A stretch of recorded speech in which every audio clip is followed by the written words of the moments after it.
नाजरीन की खिदमत में सलाम व आदाब। आप देख रहे हैं वॉइस ऑफ लद्दाख। नाजरीन, जैसे कि आप सबको मालूम है कि 5th जनरल इलेक्शन आने वाले हैं और इस इलेक्शन से मुताल्लिक़ बात करने के लिए और अब तक कारगिल लद्दाख में क्या क्या तरक्की हुई और होनी चाहिए, इस पर गुफ्तगू करने के लिए आज हमारे साथ मौजूद है अहमद हुसैन। अहमद हुसैन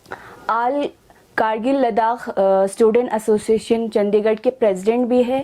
और इसके अलावा पंजाब यूनिवर्सिटी के एक रिसर्चर भी हैं। अहमद हुसैन, आपका बहुत बहुत शुक्रिया हमारे स्टूडियो में आने के लिए। Thank you voice of Ladakh हमें यहाँ बुलाने के लिए। अब इस इलेक्शन से मुताल्लिक़ बात करने के लिए सबसे पहला सवाल मेरा ये रहेगा कि आप एज ए जवान, एज ए यूथ इस इलेक्शन को कैसे देखते हैं? सबसे पहले तो जो जनरल इलेक्शन जो हमारा अभी LHDC जो 5th इलेक्शन होने जा रहा है, ये पहले इलेक्शन से थोड़ा मुख्तलिफ है क्योंकि इसमें अभी हमारे यहाँ एक अलग पार्टी BJP आए हुए जो पहले इस इलेक्शन में इतना एक्टिव नहीं थे। और इसके अलावा जो अभी कारगिल में इस इलेक्शन को लेके एक कोलिशन भी हुआ है। लेकिन इन सब के अलावा जो इलेक्शन का मेन मुद्दा होना चाहिए या जो हमारे इस वक्त सोसाइटी के लोगों के जहन में होना चाहिए वो कि इस इलेक्शन से हम अपने जो मसाइल है, जो अभी मुश्किलात हमें फेस करने पड़ रहे हैं, वो हमें किस तरह सॉल्व करें उसके ऊपर ज़्यादा ध्यान देना चाहिए, न कि पार्टी पॉलिटिक्स या पॉलिटिक्स में कौन जीतेगा या कौन से पावर में आ रहे हैं। इसके अलावा इसके अलावा जो है हमारे इलेक्शंस के क्या क्या एजेंडास आजकल आप देख रहे हैं और एजेंडास जो है क्या क्या होने चाहिए? सबसे पहले तो किसी भी इस सोसाइटी को डेवलप होने के लिए, उसकी तरक्की के लिए उस सोसाइटी के एजुकेशन सिस्टम, एजुकेशन जो है वो मेन एक अहम चीज़ है। तो इसीलिए हमारे जो इस बार की जो LHDC इलेक्शन है, इसमें भी सबसे पहले जो मेन मुद्दा आवाम का अपने नुमाइंदों के लिए जो इलेक्ट या लीडर्स हैं उनके सामने सबसे पहले हमारे लोगों का एजुकेशन रिलेटेड जो इश्यूज़ है वो उनके सामने होने चाहिए। एजुकेशन में अगर हम ब्रॉडली एजुकेशन को देखें तो एजुकेशन में कुछ प्रॉब्लम्स हैं जो अभी करंटली हमारे एजुकेशन सिस्टम को हमें फेस करना पड़ रहे हैं। सबसे पहले जो हमारे गवर्नमेंट, क्योंकि हमारे कारगिल में गवर्नमेंट स्कूल्स ज़्यादा है प्राइवेट स्कूल से, तो गवर्नमेंट स्कूल्स में जो इनरोलमेंट है वो बहुत कम होते जा रहे हैं। अभी हमारे बहुत सारे अगर दूर दराज के इलाकों में देखें वो ज़्यादातर सिटी की तरफ माइग्रेट हो गए, जिसकी वजह से जो वहाँ के इनरोलमेंट थे स्कूल्स में वो बहुत कम हो गए। सेकेंडली इसकी वजह से स्कूल में इनरोलमेंट कम हो गए तो गवर्नमेंट ने बहुत सारे स्कूल्स को मर्ज करना शुरू कर दिया, मतलब 2 स्कूल मर्ज करके एक बना दिया या 3 स्कूल मर्ज करके एक बना दिया, जिसकी वजह से हमारे नियर फ्यूचर में जॉब वैकेंसीज बहुत कम निकलेंगे। उसकी वजह से हमारी सोसाइटी में एक अलग जॉब क्राइसिस शुरू हो जाएगा। उसके अलावा जो एजुकेशन में और एक प्रॉब्लम है ये है कि हमारे जो एजुकेशन सिस्टम है या हमारे जो हायर सेकेंडरीज है या स्कूल है उनमें हमारे जो ट्रेडिशनल सब्जेक्ट जो पहले से चले आ रहे थे वही है। जैसे अगर हायर सेकेंडरी में होगा तो वहाँ फिजिक्स, केमिस्ट्री, बायो मैथ्स होगा, तो अगर आर्ट्स के लिए होंगे तो वहाँ पे पॉलिटिकल साइंस, इकोनॉमिक्स, हिस्ट्री होगा। जो अभी इस मॉडर्न दौर में या इस पोस्ट मॉडर्न एरा में हमारे या बच्चों को या स्टूडेंट्स को उनको आगे जाके उनमें इतना स्कोप या उनको अपना फ्यूचर वहाँ नहीं दिखता है। क्योंकि अभी अगर सोसाइटी देखे या ऐसे वर्ल्ड या ऐसे कंट्री देखे तो हमारे अभी सब्जेक्ट जो होने चाहिए वो हमारे इंफॉर्मेशन टेक्नोलॉजी होना चाहिए, क्योंकि अभी आर्टिफिशियल इंटेलिजेंस का टाइम है, या ChatGPT इस तरह कुछ एप्स आए हुए हैं जो टोटल हमारे एजुकेशन सिस्टम या हर सिस्टम को चेंज कर रहे हैं। या बहुत से जैसे कि और एक इशू जो हमारे कारगिल लद्दाख या लद्दाख हम ले लें, ये हम तकरीबन एक कन्फ्लिक्ट जोन के शेप में आ जाते हैं, क्योंकि हमारे बॉर्डर्स दो कंट्रीज से मिलते हैं, जिससे हमें हमेशा कन्फ्लिक्ट में रहता है, जिसकी वजह से हमारे स्कूल्स में हमें बच्चों को उस कन्फ्लिक्ट जोन या उसके तैयार करने के लिए कोई अभी सब्जेक्ट नहीं है। जैसे कि बाहर कुछ यूनिवर्सिटीज़ या कॉलेज में है, जैसे कि सिक्योरिटी स्टडीज़ या कन्फ्लिक्ट स्टडीज़ या स्ट्रेटेजिक स्टडीज़, इस तरह की सब्जेक्ट हमारे स्कूलों में नहीं है जो कि हमारे बच्चों को इस आने वाले फ्यूचर के लिए तैयार कर सके। इसके अलावा एजुकेशन के अलावा क्या क्या प्रॉब्लम्स आज आप हमारे सोसाइटी में देखते हैं?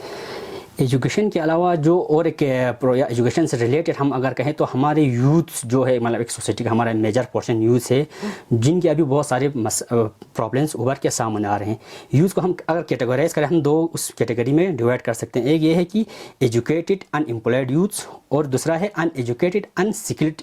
यूथ या unskilled labour. Educated unemployed youth वो है जो मतलब अभी जॉब पढ़ाई कर रहे हैं, लेकिन उनको अभी लद्दाख में जॉब की कोई वैकेंसी कम निकलने की वजह से अपने फ्यूचर उनको मतलब कुछ साफ दिखाई नहीं दे रहा है। उसके अलावा जो एक मेन अहम चीज़ है, जो हमारा एक बड़ा पोर्शन है हमारा सोसाइटी का, अनएजुकेटेड अनस्किल्ड यूथ, मतलब जिसने किसी कारण से पढ़ाई छोड़ दिया, उनको मतलब फाइनेंशियल कुछ प्रॉब्लम्स था या सोशल कुछ प्रॉब्लम था, जिन्होंने पढ़ाई छोड़ दी, लेकिन अभी उनके पास और कोई स्किल्स भी नहीं है। जैसे कि अभी हमारे अगर हम सोसाइटी में देखें या किसी भी काम में देखें या कंस्ट्रक्शन वर्कर्स या इस तरह जितने भी स्किल्ड लोग हैं वो हम बाहर से हमें हायर करना पड़ता है, क्योंकि हमारे खुद जो यूथ्स है उनको हमारे सिस्टम की तरफ से या कोई इस तरह की ट्रेनिंग नहीं दी गई या वोकेशनल ट्रेनिंग या किसी भी उनको स्किल नहीं सिखाया गया, जिसकी वजह से वो एक लेबर तो कर रहे हैं लेकिन उसमें स्किल्ड लेबर वो नहीं कर पा रहे हैं। इसके पीछे आप क्या कारण देखते हैं प्रॉब्लम्स? इसके पीछे तो हमारा जो हमारे लीडरशिप्स हैं या जो हमारे रिप्रेजेंटेटिव्स हैं, वो जहाँ तक मुझे लगता है वो इन इश्यूज़ को इतना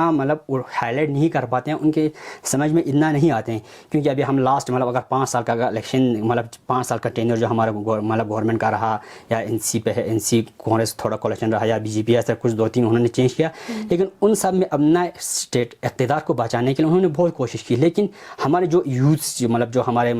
प्रॉब्लम फेस कर रहे हैं या अनस्किल्ड लेबर है, उनको किस तरह ट्रेनिंग दिया जाए या उनको किस तरह सोसाइटी में एडजस्ट किया जाए, इसके लिए इन्होंने बहुत कम काम किया। इसके लिए क्योंकि अभी टेक्नोलॉजी का टाइम है, तो आप घर में बैठ के बहुत सारे लोगों को ट्रेनिंग दे सकते हैं इंटरनेट के बेस पे, लेकिन हमारे जो करगिल का जो गवर्नमेंट सिस्टम है उन्होंने इस इशू पे बहुत कम काम किया हुआ है। तो इस पे ऊपर काम करने के लिए क्या क्या करने चाहिए हमारे जो पॉलिटिकल पार्टीज़ हैं या जो लीडर्स हैं जिसको लोगों ने चुना है, ताकि वो कुछ काम करे लोगों के लिए, इसके लिए क्या करना चाहिए? इसके लिए तो सबसे पहले एजुकेटेड यूथ के लिए तो वैकेंसी निकालना चाहिए गवर्नमेंट को, ताकि उनको सोसाइटी में एडजस्ट हो सके, या जो वैकेंसी जो हमारे अभी है उनको जल्दी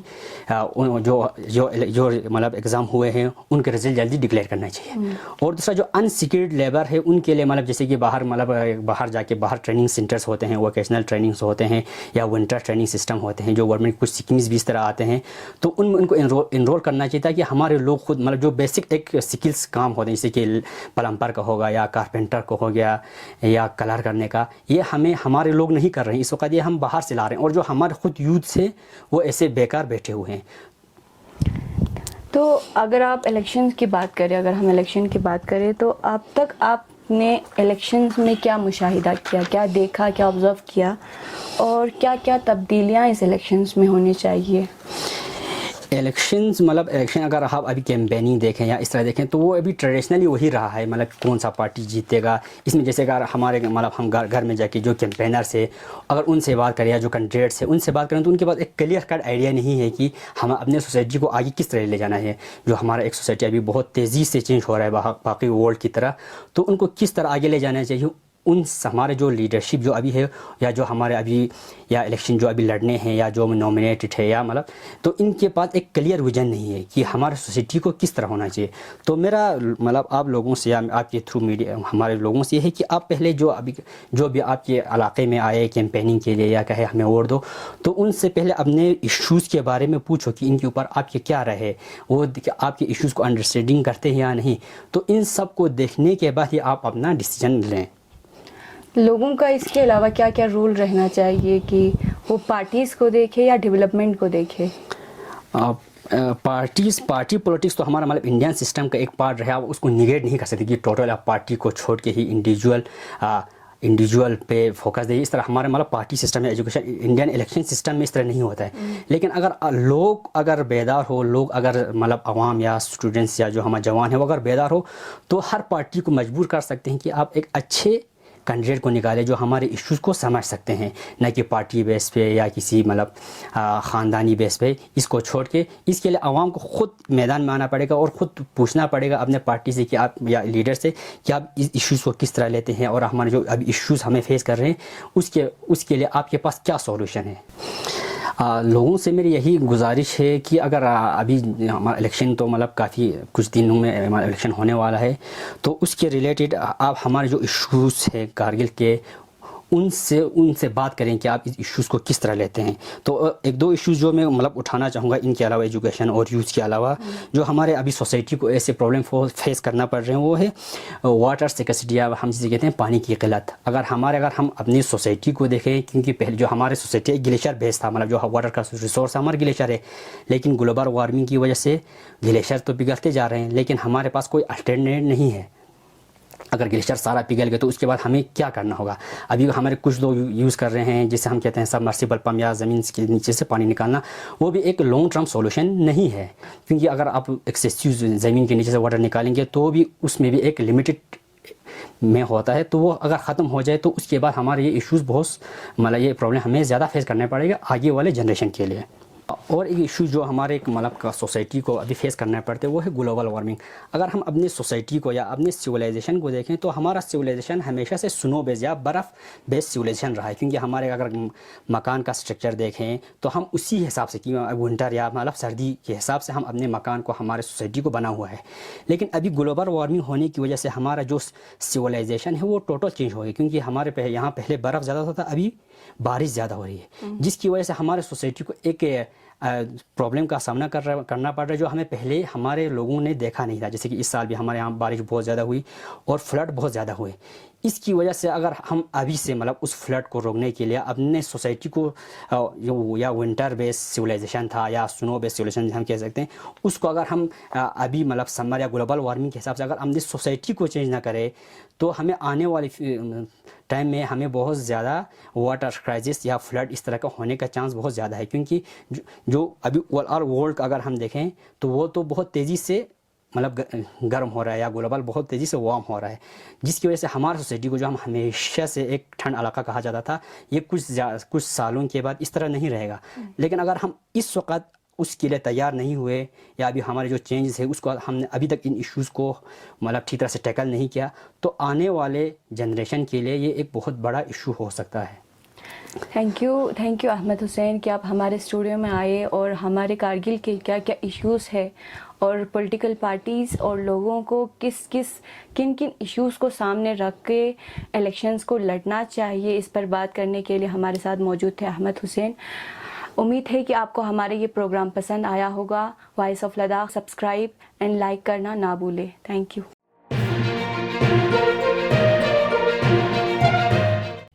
मकामी, कौमी और बैनुल-अक़वामी ख़बरों से बाखबर रहने के लिए चैनल को लाइक, शेयर और सब्सक्राइब करें। साथ ही बेल आइकन दबाना न भूलें।